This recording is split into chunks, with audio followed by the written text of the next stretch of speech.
ริงจังไหมองค์ข้านเนี่ยองค์ขี้ค้านตอนนี้ครับขี้ค้านจนได้เฮือนหลังไหมตอนนี้นะเห็นบ่นี่กำลังเฮ็ดเฮือนไหมไอ้นี่เดี๋ยวมาเบิ่งคลิปมันกันก่อนขุดดินซีนไหมกับเบิดสมันแหละความเมื่อยเนี่ยบุกนะทุกคนเงินหลังใหม่ได้ขึ้นแล้วมาแรงขึ้นแล้วทุกคนแต่มีเมางานของข้านเนี่ย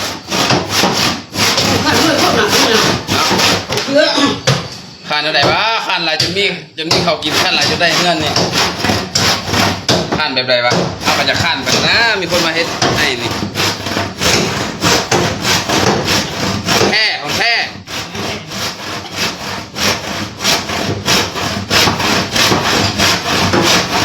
เจ็ดออกเจ็ดเข่าอยู่ที่ข้านนี่นี่ว่าเจ็ดเข่าอันนี้ผ้าซะบ่ได้แล้วเจ็ดออกเจ็ดเข่าอยู่มันจะเล่น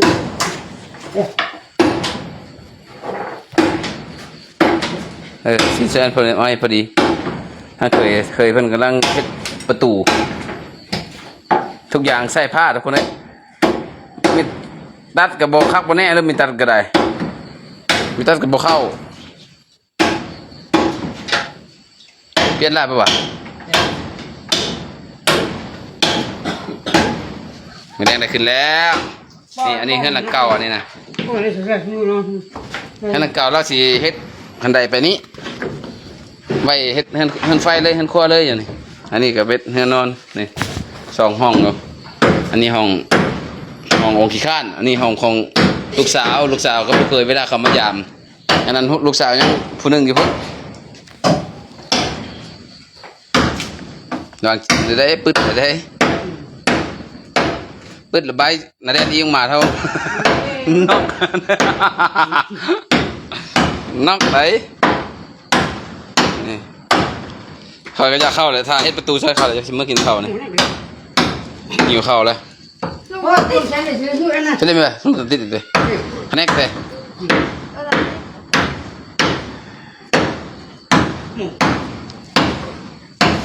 เนี่ย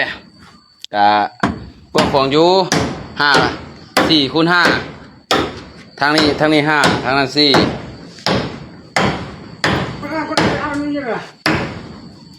กะโอเคอยู่แหละถือว่าอยู่ได้อยู่แบบนี้แหละผ่านแล้วโซลาร์เซลล์นี่ซื้อตัวนึงอีกวะแล้วไปซื้อน้ำเขาไปซื้อน้ำห่านเขาคอราคารุ่นพิเศษคอเขาแต่เขาก็รุ่นให้ดอกเขาขาย6 เซนแล้วเขาขาย4 เซนเนาะไปขอเขาอย่าไปขอซื้อน้ำเขาเนาะพวกเจ้าสังเกตเห็นยังวะค่อยในสังเกตเห็นแผ่นแปลนแล้วเนาะแผ่นบักใหญ่ก็สะอ่อนเนาะไม้อะไรใหญ่ก็แล้วก็ดีอะไรพี่น้องพวกเจ้าว่าบ่ใหญ่เลย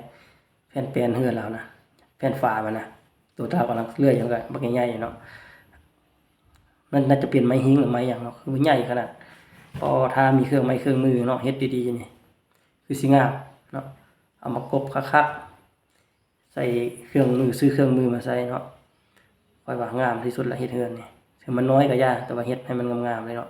เฮ็ดให้มันมีสไตล์ค่อยว่าเฮือนไม้นี่งามที่สุดได้เนาะเนี่ยอันนี้ก็คือค่อยก็ว่าแหละขี้ค้านจะได้เงินหลังใหม่ก็ย้อนนี่แหละเนาะย้อนว่าขี้ค้านถือป้องขี้ค้านถือทางเนาะเฮ็ดหยังก็ยังมีคนฮักคนแพงมีคนพาสร้างภาษามีคนหาเงินหาคำเนาะสุดท้ายก็พอได้เงินอยู่ได้ลาไปเนาะจากเงินหลังเก่าแล้วก็ได้เงินหลังใหม่อันนี้ว่าเรื่องการพัฒนาของคนเฮาเนาะมัน